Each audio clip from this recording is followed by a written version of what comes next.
신명기 7장 6에서 8절 다 같이 한 목소리로 읽겠습니다. 시작. 너는 여호와 내 하나님의 성민이라. 내 하나님 여호와께서 지상 만민 중에서 너를 자기 기업의 백성으로 택하셨나니 여호와께서 너희를 기뻐하시고 너희를 택하심은 너희가 다른 민족보다 수요가 많기 때문이 아니니라. 너희는 오히려 모든 민족 중에 가장 적으니라. 여호와께서 다만 너희를 사랑하심으로 말미암아 또는 너희의 조상들에게 하신 맹세를 지키려 하심으로 말미암아 자기의 권능의 손으로 너희를 인도하여 내시되 너희를 그 종 되었던 집에서 애굽 왕 바로의 손에서 속량하셨나니. 아멘.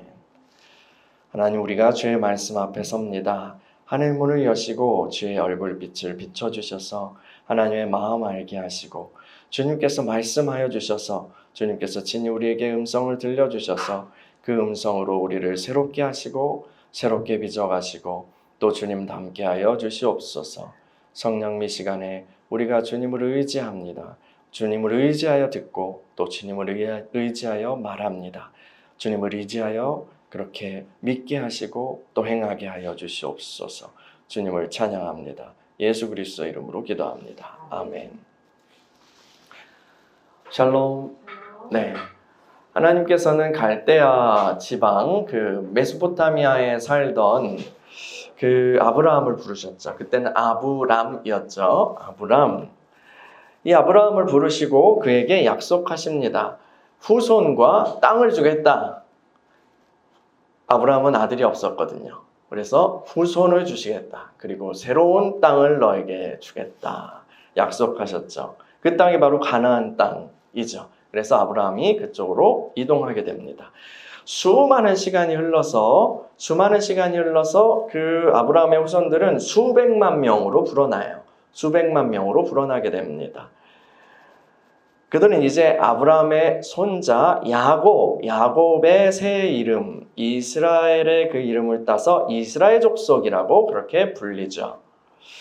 하나님께서는 애굽에서 노예로 살던 이스라엘 백성을 구원하셔서 약속의 땅 가나안으로 인도하십니다. 아브라함의 때에요. 아브라함이 그 가나안 땅에 가보니까 거기가 비어있지 않았어요. 원주민들이 이미 정착해서 잘 살고 있었습니다. 그래서 아브라함은 한 구석에서 그냥 터잡고 옮겨 다니면서 그렇게 살았잖아요. 하나님께서는 아브라함에 뭐라고 말씀하시냐면 이 원주민들의 죄악이 아직 흘러넘치지 않았기 때문에 지금은 그들을 쫓아낼 때가 아니다라고 말씀하셔요. 근데 이제는 때가 되었어요. 때가 되었습니다. 가나안 땅에 살고 있는 7 족속들의 죄악이 가득 찼어요. 하나님께서는 이제 이스라엘을 사용하셔서 그들의 죄를 심판하시기를 원하십니다. 이스라엘은 7 족속들과 싸워서 그들을 쫓아내고 또 그들의 땅을 차지해야 하죠. 그 과정에서 하나님께서는 이스라엘 백성들이 이 가나안 원주민들의 영향을 받지 않기를 원하셨어요. 그래서 그들을 진멸하고 없애라고 하셨죠. 그런데 만약에 그렇게 하지 못할 상황이 되더라도 절대로 가나안 그 원주민들과 타협하지 말 것을 명령하십니다. 이 부분을 우리 읽어볼까요? 신명기 7장 1에서 5절 같이 읽어보겠습니다. 시작. 내 하나님 여호와께서 너를 인도하사 내가 가서 차지할 땅으로 들이시고 내 앞에서 여러 민족, 헷 족속과 기르가스 족속과 아모리 족속과 가나안 족속과 브리스 족속과 히위 족속과 여부스 족속, 곧 너보다 많고 힘이 센 7 족속을 쫓아내실 때에 내 하나님 여호와께서 그들을 내게 넘겨 내게 치게 하시리니 그때 너는 그들을 진멸할 것이라. 그들과 어떤 언약도 하지 말 것이요 그들을 불쌍히 여기지도 말 것이며 또 그들과 혼인하지도 말지니 내 딸을 그들의 아들에게 주지 말 것이요 그들의 딸도 내 며느리로 삼지 말 것은 그가 내 아들을 유혹하여 그가 여호와를 떠나고 다른 신들을 섬기게 하므로 여호와께서 너희에게 진노하사 갑자기 너희를 멸하실 것임이니라. 오직 너희가 그들에게 행할 것은 이러하니 그들의 제단을 헐며 주상을 깨뜨리며 아세라 목상을 찍으며 조각한 우상들을 불사를 것이니라. 아멘. 이스라엘은 가나안 땅의 원주민들을 쫓아내고 그곳에 하나님의 나라를 세워야 합니다. 하나님의 나라를 세워야 돼요. 근데 이제 육신의 눈으로 보기에 이 싸움은 정말 쉽지 않아요. 왜요? 원주민들의 수가 이스라엘 백성들보다 훨씬 많기 때문이에요. 그리고 이 원주민들은 굉장히 강한 전투력을 가지고 있었어요. 이스라엘 스스로의 힘으로는 이길 수 없는 싸움이에요. 그러나 누가 함께 하시죠? 하나님, 여호와 하나님께서 함께 하시기 때문에 이스라엘은 승리할 수 있는 것이죠. 하나님과 함께 하심만이 이스라엘이 이기는 길이고 하나님이 함께 하심만이 이스라엘이 살 길이에요. 그 하나님이 이스라엘에게 명령하시는 거예요. 가나안 족속들을 진멸하고 그들과 어떤 언약도 맺지 마라. 그들을 불쌍히 여기지 마라. 그리고 주님께서는 가나안 족속들을 근데 완전히 진멸할 수 없는 경우도 염두에 두신 것 같아요. 그럴 때는 실제로 그렇게 되죠. 이스라엘은 그들과 함께 그 땅에서 이제 살게 될 것입니다. 그렇다고 해도 이스라엘은 이 가나안 족속들과 절대로 혼인 관계를 맺어서는 안 된다고 말씀하세요. 그 이유가 뭐죠? 이방인 며느리나 이방인 사위가 들어와서 자기가 믿던 신을 함께 데려와가지고 그 배우자를 꼬드긴단 말이죠. 그래서 이스라엘 가운데 자연스럽게 우상 숭배가 퍼질 것을 우려하셨기 때문이에요. 이 처음 에덴 동산에서도 이 관계를 통해서 퍼졌잖아요. 뱀이 여인을 꼬시고 여인이 남자를 또 죄를 같이 가자 했죠. 하나님 외에 다른 신을 섬기는 것은 하나님께서 미워하시는 일이죠. 그런 일이 발생하면 이스라엘은 하나님의 무서운 징계를 받게 되고 또 멸망하게 될 거예요. 그래서 이스라엘은 하나님 한 분만 예배하는 그 신앙을 지켜야 돼요. 이방 우상들이 들어오려고 하는 그런 낌새만 보여도 그걸 다 허물고 다 찍어내고 불살라야 하는 것입니다. 여러분, 이 말씀을 읽을 때 여러분은 어떤 생각이 드세요? 그냥 자연스럽게 하나님의 말씀이지 이렇게 생각하시는 분도 있겠고, 그러나 오늘날의 감각으로 이 말씀을 이렇게 가만히 읽고 생각한다면 좀 불편한 부분이 있을 수 있어요. 왜요? 하나님의 명령이 너무 배타적이고 또 독선적이고 폭력적으로 느껴지기 때문입니다. 요즘은 어떤 게 좋은 거예요? 서로 각자의 개성, 각자의 다양성을 존중하면서 서로 평화롭게 살아가는 것이 좋은 세상이다라고 얘기하잖아요. 다양성을 존중해야 한다는 말은 참 좋게 들립니다. 여러분, 누가 존중받지 않고 싶겠어요? 그렇죠? 우린 다 존중받고 싶어요. 그런데 각자의 다양성을 존중해야 한다라는 것은 모든 일에, 모든 상황에, 모든 이들에게 다 적용할 수 있는 건 아니에요. 사실은요. 거창한 예를 들지는 않을게요. 우리가요, 사람들이랑 어울리면서 중국 요리집에 가기로 합의했어요. 그리고 중국 요리집에 가서 앉았어요. 근데 이런 거 있잖아. 짜장면으로 통일해. 이런 건 좀 너무 심하잖아요. 이런 거는 좀 싫죠. 짜장면 먹고 싶은 사람, 짬뽕 먹고 싶은 사람, 볶음밥 먹고 싶은 사람 다 있을 거예요. 그 한정된 예산 안에서 막 먹는다면 그 정도 메뉴에서는 다 고를 수 있고 개인의 취향이 혹은 그것이 의견이 존중받을 수 있다면 좋을 것 같아요. 저도 그걸 원해요. 묻지도 따지지 않고 짜장면으로 통일이야 이렇게 하는 건 조금 속상해요. 그런데 어떤 사람이 그중에 어떤 사람이 난 파스타 먹을래요. 중국집에 앉아서 전 파스타 주세요. 사장님 파스타 내오세요. 이렇게 난 배달을 시켜서라도 파스타를 먹고 말겠어요. 라고 한다면 곤란할 거예요. 그렇죠? 그건 존중받을 수 없어요.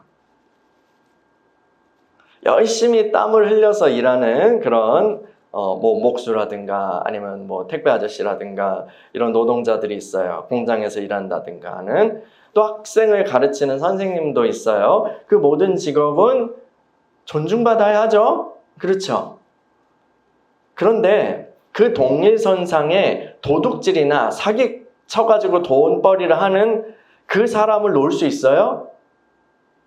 도둑질이나 사기를 쳐서 돈벌이를 하는 그 사람의 직업도 그 돈벌이도 존중해줘야 합니까? 그게 존중받아야 할 다양성에 들어가나요? 저는 그렇게 생각하지 않거든요.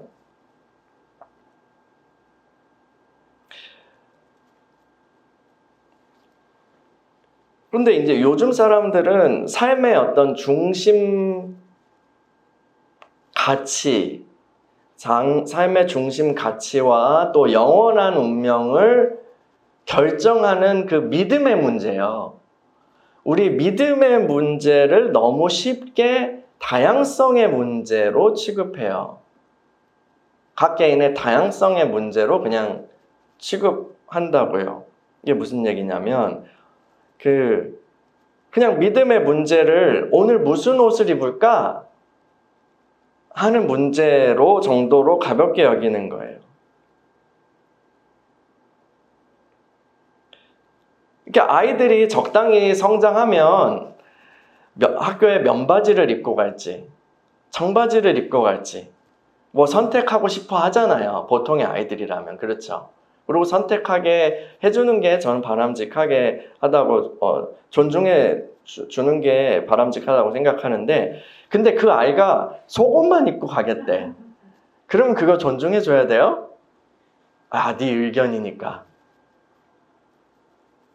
존중해 줘야 합니까? 이 믿음의 문제가 근데 그냥 뭐 무슨 옷을 입을지 알아서 결정해 하는 그런 문제와 같은 걸까요? 물론 폭력적으로 강압적으로 종교를 이렇게 막 강요하는 그런 것은 잘못된 거죠. 잘못된 거예요. 왜요? 또 우리의 입장에서도 복음을 전한다고 할지라도 그런 방식으로 하는 것은 합당하지 않다고 생각해요. 왜요? 왜 그럴까요? 그렇게 하면 복음에 담긴 그런 하나님의 마음이 왜곡되잖아요. 사랑한다고 하면서 뺨을 막 풀려 갈기고 하는 거는 이상한 거잖아요. 성경은 우리한테 진리를 전하는데 사랑으로 진리를 말하라고 하죠. 제가 말씀드리고 싶은 건 요거예요. 이 가나안 족속에 대한 하나님의 명령을 다양성 존중이라는 프레임에서 보지 말자는 거예요. 이미 가나안 땅의 그 문명은요, 이미 가나안 땅의 문명은 극심하게 타락한 상태예요. 그들에 대한 심판은 공의로운 거예요. 하나님께서는 그리고 이 심판의 사역을 이스라엘에게 맡기셨어요. 그들은 하나님의 공의로운 심판 사역을 제대로 수행해야 해요. 이 임무는 동시에 이스라엘을 새로운 터전에 이제 심으시기 위한 그런 목적도 있죠. 이스라엘은 새 땅에 심겨진 하나님의 씨앗이에요. 하나님께서는 이 씨앗이 건강하게 잘 자라서 큰 나무가 되고 열매를 많이 맺기를 원하시죠. 근데 그것을 위해서는 그들의 안팎에 존재하는 죄의 영향력으로부터 그들을 지키셔야 돼요. 죄가 닿으면 죄라는 것이 그 힘이 닿으면 모든 좋은 것이 다 왜곡되고 하나님이 참 좋다 하셨던 그 모든 것이 다 왜곡되고 썩어버리고 부패하기 때문이죠. 이 가나안의 나라들은 다 이렇게 죄악으로 다 왜곡된 그런 사회였어요. 이스라엘은 그들을 따라가서는 안 되는 거죠. 죄악으로 가득 찬 사회의 중심에는 바로 믿음의 문제가 있어요. 예배의 문제가 있어요. 예배의 문제가요. 인간은 자신이 믿는 신, 자신이 예배하는 대상을 따라가고 닮아가게 디자인되어 있어요. 이 바알과 아세라라는 신은 인간의 어떤 그 탐욕과 음란으로부터 투사돼서 만들어진 그런 신이에요. 그런 신을 계속해서 섬길 때에 그 인간의 탐욕과 음란이 더욱더 부풀어 오르죠. 인간은 탐욕스럽고 음란한 존재로 변화되어 가요. 우리도 마찬가지예요. 막 뭐 아세라 이런 거 아니지만 우리가 어떤 탐욕을 숭배하고 있다면, 돈을 숭배하고 있다면 돈귀신이 돼요. 어떤 다른 것을 우리 그 예배하고 있다면 그걸 닮아가게 돼요. 왜냐하면 우리는 우리의 예배하는 것을 닮아가도록 디자인됐다니까요, 인간이요. 여러분 어떤 신을 예배하고 계세요? 본래 사람은 하나님을 예배하면서 살아가도록 그렇게 만들어졌어요. 거룩하신 그 하나님을 예배할 때에 그분의 형상을 닮아가게 되고 그분의 영광의 빛을 이 땅에 비치는 존재로 나타나는 거예요. 그게 바로 인간이에요. 그런데 그 영광을 저버리고 하나님을 떠나버린 결과 헛된 것들을 예배하게 되고 허무한 모습으로 그렇게 살아가게 된 거예요.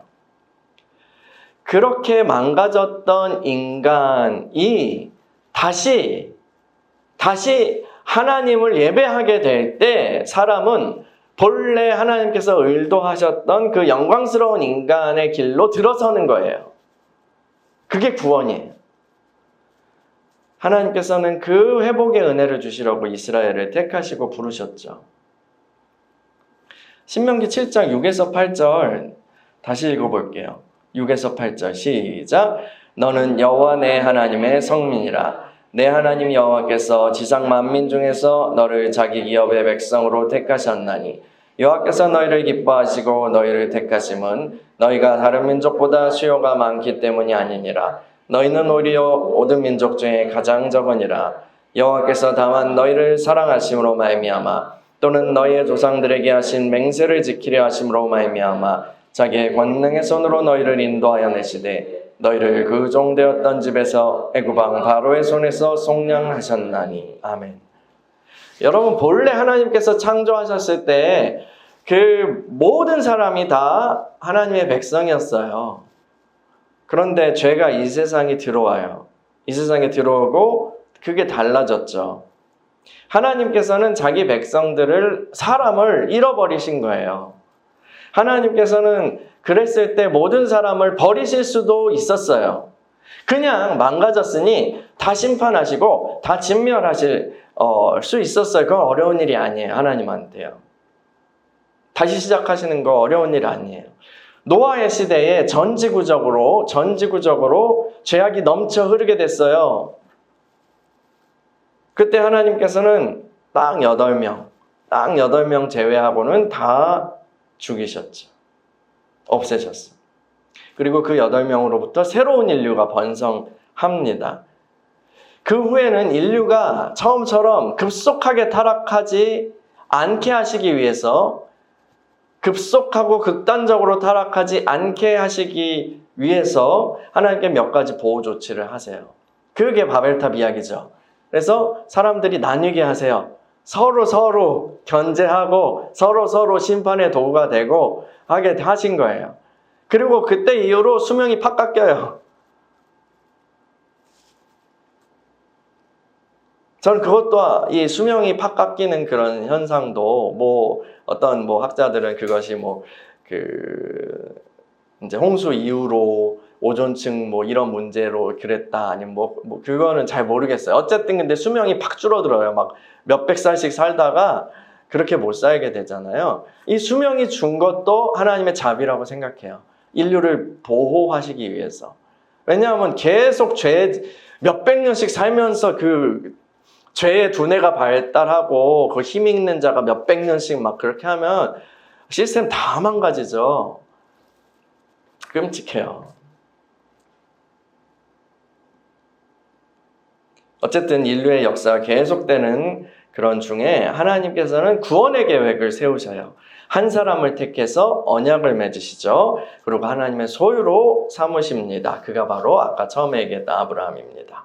그리고 그 언약이 아브라함, 이삭, 야곱을 거쳐 이스라엘 족속에게로 전수되죠. 이스라엘은 지구 위의 모든 인류 가운데에서 선택받은, 택함받은 족속이에요. 그들은 하나님께 속한 백성들이에요. 그리고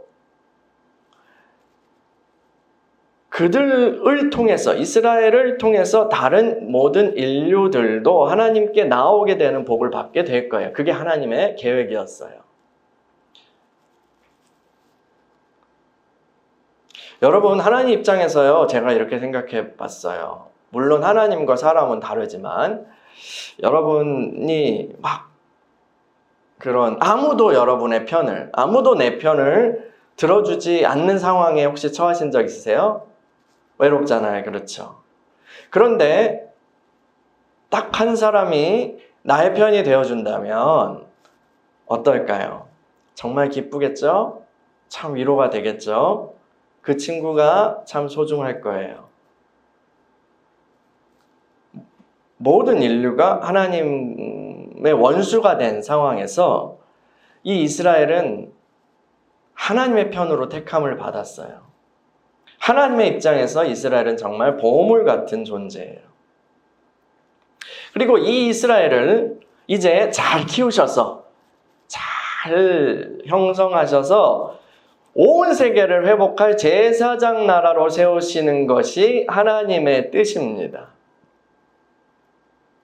그 이스라엘의 아름다운 영광, 하나님을 반영하는 내가 거룩하니 너희도 거룩하라 라고 하신 그 하나님의 영광을 반영하는 이스라엘의 영광을 보고 온 민족들이 주님께 나와서 영광을 돌리게 될 거예요.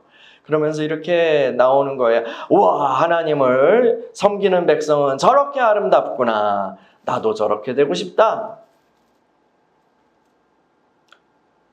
이러면서 나오게 되는 거, 하나님 꿈꾸시는 거예요. 하나님께서는 자기 백성이 잘 되길 원하세요. 아름답게 번성하길 원하세요. 그들이 망하는 걸 하나님 원하지 않으세요.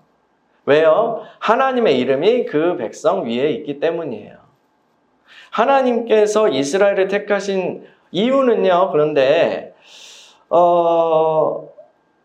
그들이 이 하나님의 꿈을 제일 잘 이룰 만한 자질을 갖고 있거나 하기 때문이 아니었어요.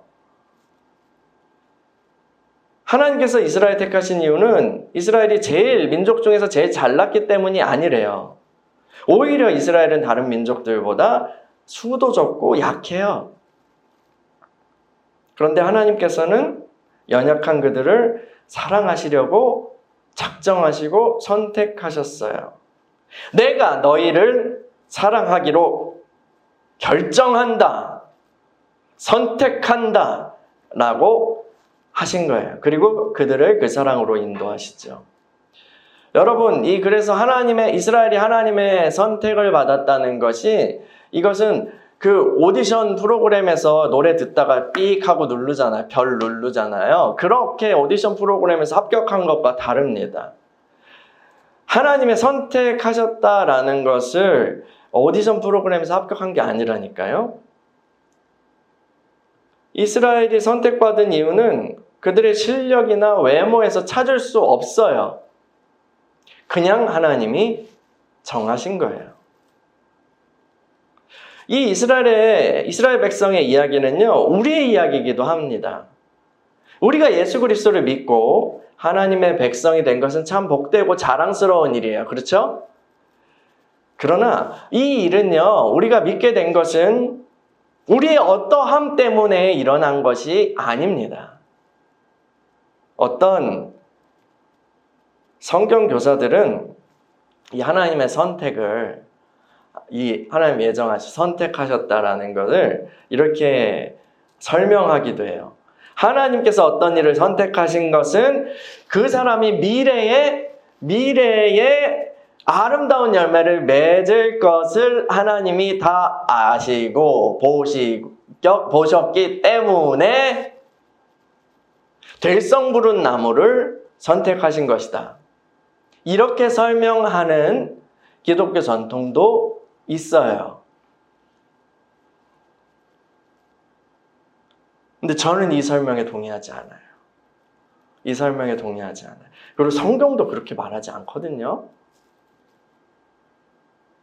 성경은 하나님의 택하심과 구원하심은 인간의, 우리의 행위에 달려있지 않다고 말해요. 과거, 현재, 미래의 어떤 행위 때문에 과거, 현재, 미래를 포함한 어떤 우리의 행위도 이유가 될 수 없다는 거예요. 그 행위 때문에 우리가 선택을 받은 것이 아니라는 거죠. 우리는 오직 은혜로 구원을 받았어요. 우리가 잘나서 택하신 게 아니라니까요. 그냥 택하셨어요. 하나님이 택하셨어요. 그리고 사랑해 주셨어요. 이해되세요, 이게? 이게 우리가 받은 사랑이에요. 우리가 잘나서 온 거 아니라니까요. 조건으로 따지면요, 우리는 오히려 하나님의 오디션장에서 떨어져야 마땅한 사람들이에요. 우린 참 못났어요. 어리석습니다. 연약합니다.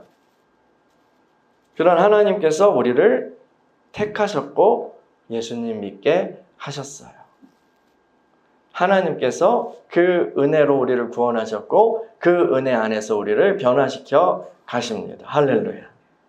여러분, 우리가 가진 것이 많고요, 잠재력이 많았다면 우리가 이렇게 믿음 생활을 하면서 아름답게 변해갈 때, 또 아름다운 열매를 맺었을 때에 자랑할 만한 것이 있을 거예요. 그렇죠?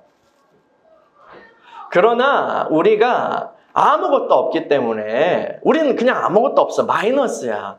그런데 그럼에도 불구하고 아름다운 열매를 맺으면 이거는 우리가 한 게 아니라는 거예요. 겸손할 수밖에 없어요. 다 하나님의 은혜로 말미암은 것이기 때문이죠.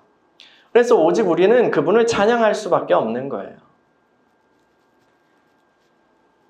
그것을 아는 사람은 또한 다른 이들을 볼 때에도 엄격한 심판자로, 그 심판자처럼 행하지 않을 수 있어요.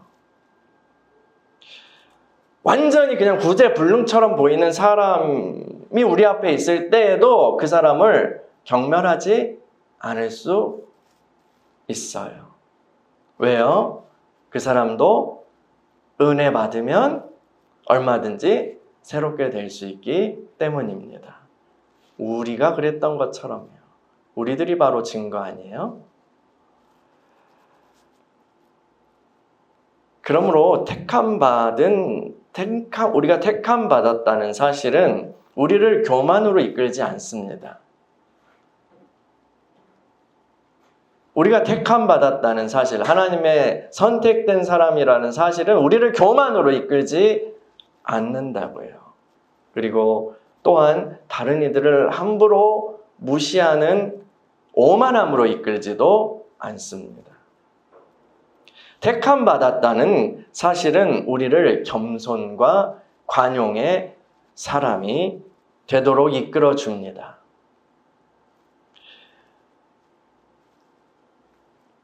하나님께서는 이 세상 가운데서 우리를 건지시고 거룩하게 구별하셨어요.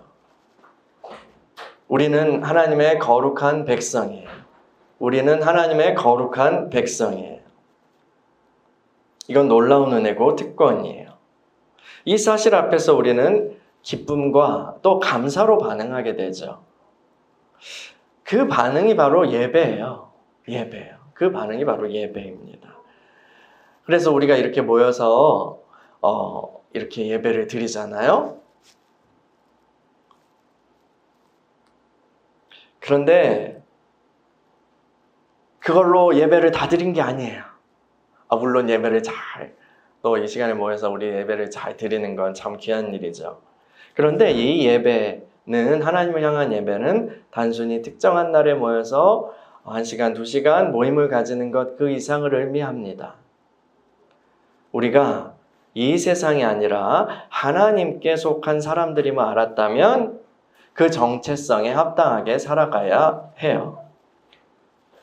그럼 어떻게 해야 돼요? 모든 존재와 우리의 모든 일상의 삶이 주를 향한 예배가 되게 해야 합니다.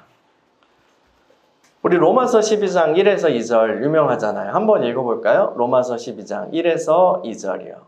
로마서 12장 1에서 2절 같이 읽어볼게요. 시작.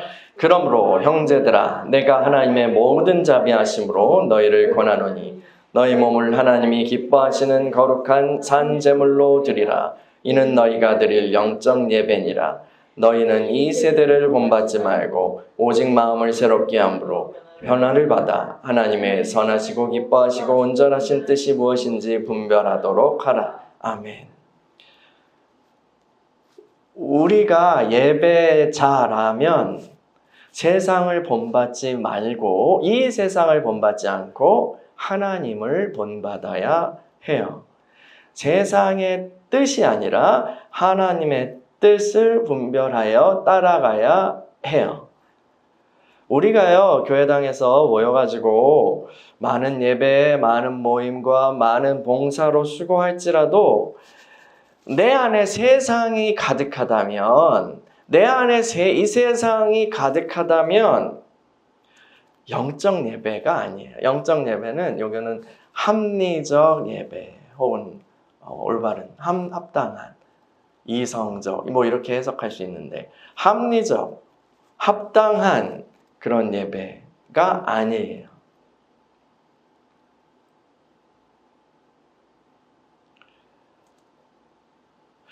어떤 사람들이 이제 SNS에서 자기 경험을 올리는데, 뭐 교회를 다녔거나 혹은 다니고 있는 사람인 것 같아요. 그런데 이 사람이 기업에 여러 기업을 이제 생활을 했겠죠, 회사원으로. 그런데 최악의 기업과 자기가 경험한 직원으로서 최악의 기업 생활과 회사 생활과 최고의 회사 생활 두 가지를 꼽았어요. 근데 최악의로 꼽힌 것은 여러분도 잘 아는 그 기독교 기업이에요. 옛날에 옷 많이 팔고 요즘 이제 음식 사업도 많이 하고 하는 그 기독교 기업. 거기서의 경험이 너무 최악이었다. 나는 그 그리스도 기업으로 생각해서 그리스도인 기업이라고 해가지고 갔더니 그 모든 뭐 기도해라, 뭐 묵상해라 이런 거 말고는 다 이건 최악의 문화였다. 근데 최고로 뽑은 그 기업은 뭐였는지 아세요? 담배 회사였어요. 국내 공기업 말고 외국 그 양담배 그 회사 생활을 하면서, 여기는 몸에 해로운 담배를 파는 회사였지만 그 안에서 직원들은 다 행복했다. 나는 그 기업 문화에 대해서 최고로 생각한다. 서로 존중하는 그런 문화가 있었다. 뭐 이런 것들을 이야기하면서 되게 아이러니하잖아요. 그렇죠?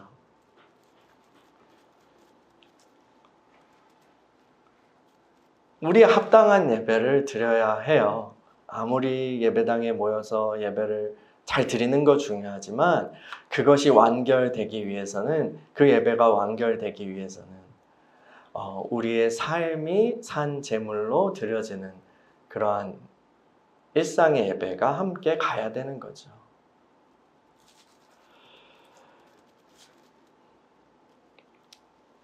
가나안 족속들을 진멸하고 결코 타협하지 말아야 할 거예요. 그리고 그들의 우상을 부숴야 돼요. 오직 주님만을 섬기고 그분의 말씀을 따라서 형성되어 가야 해요.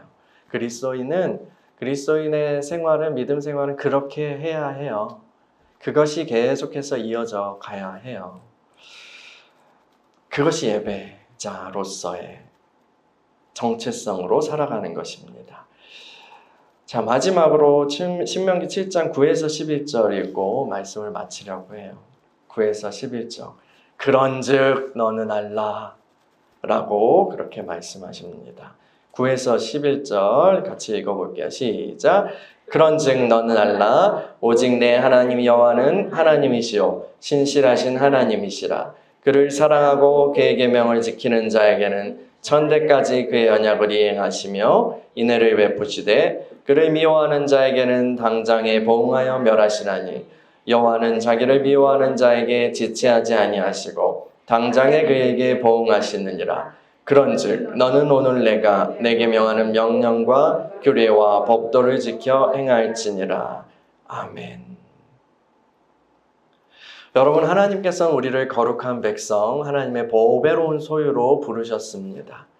그 부르심에 합당하게 살아가는 저와 여러분이 되기를 축원합니다. 우리 함께 기도하겠습니다.